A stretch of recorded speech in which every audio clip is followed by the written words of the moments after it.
Welcome to the King James Version, Truth Worth Hearing. I have a message today. It's more like a teaching, I would assume, and it's about the parable of the workers in the book of Matthew. The book of Matthew, chapter 20, verses 1 to 16. I'll read the parable first, and then I want to read some commentary on it to explain what the parable is supposed to mean. Okay, so the parable of the laborers. For the kingdom of heaven is like the landowner who went out early in the morning to hire laborers for his vineyard. Now when he had agreed with the laborers for a denarius a day, he sent them into his vineyard. And he went out about the third hour and saw others standing idle in the marketplace, and said to them, "You also go into my vineyard, and whatever is right I will give you." So they went, and again he went out about the 6th hour and the 9th hour, and he did likewise. And about the 11th hour he went out and found others standing idle, and said to them, "Why have you been standing here all day?" They said to him, "Because no one has hired us." He said to them, "You also go into the vineyard, and whatever is right you will receive." Speaking of their pay, of course. So when evening had come, the owner of the vineyard said to his steward, "Call the laborers, and I will give them their wages, beginning with the last to the first." And when those came who were hired about the 11th hour, they each received a denarius. But when the first came, they supposed that they would receive more, and likewise they received each a denarius. And when they had received it, they complained. Of course, they complained against the landowner, saying, "The last men have worked only 1 hour, and you have made them equal to us who have bore the burden of the heat of the day." But he answered one of them and said, "Friend, I am doing no wrong. Did you not agree with me for a denarius? Then take what is yours and go on your way. If I wish to give the last man the same as you, it is not lawful. So it is not lawful for me to do what I wish to do with my own things. Or is your eye evil because I am good?" So the last will be first, and the first will be last. For many are called, but few are chosen. Okay. So now I'd like to read the commentary on that, because it explains it quite well. So, the parable of the workers in the vineyard.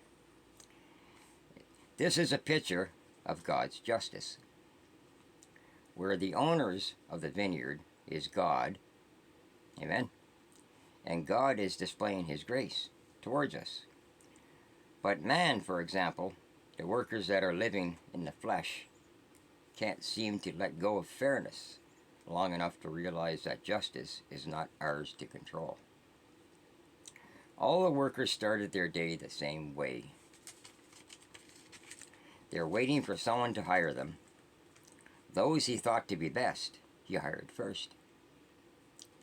Then went back 4 times during the day, each time hiring more men, promising they would be treated fairly, and all the men had expectation of being compensated. But being human, being fleshly, they expected a sliding scale of pay, more for the ones who worked the most, and less for those who worked the least.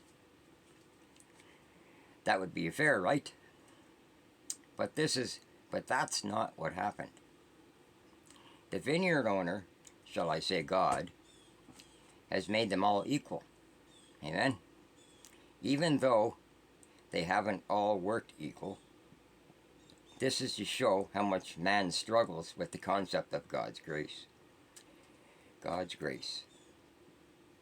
The parable shows that man can get worked up in a frenzy, and think that he deserves more. Amen? Yeah, we think we deserve more because we're good. But God is not. But God is in control of grace, and God's grace is an invitation to be a part of God's kingdom. Wow. Which is the vineyard. So the parable shows that grace cannot be earned. Amen to that. Grace cannot be earned, so that no one shall boast. Grace cannot be earned, and that everyone stands equal before God. Those who know Christ, of course. We're talking about those who know Christ stand equal before God. Look at the example here. Look at the example. There's a devout old lady who followed Christ all her life. Okay? And then compare that to a man, a criminal on death row, who gave his heart to Jesus just before his death. This explains that verse that those who are first will be last, and those who are last will be first, because of Christ's death on the cross. Amen. All believers who stand before God are equal. All believers who stand before God are equal, not because of how long they have known Christ, but because God's love and grace and justice is perfect. Amen. Well, this is the end of my message today, and I pray that some of you got something out of this. I know I certainly did. I certainly did. I love reading the commentaries on these verses, and it gives you a better, clear view of what Jesus actually meant. So that's it for now, and I just pray God's blessings upon you, all who's are watching, and that if you want to comment, please leave a comment, and if you like this kind of content, please subscribe. So that's it. Have a great day. Bye-bye.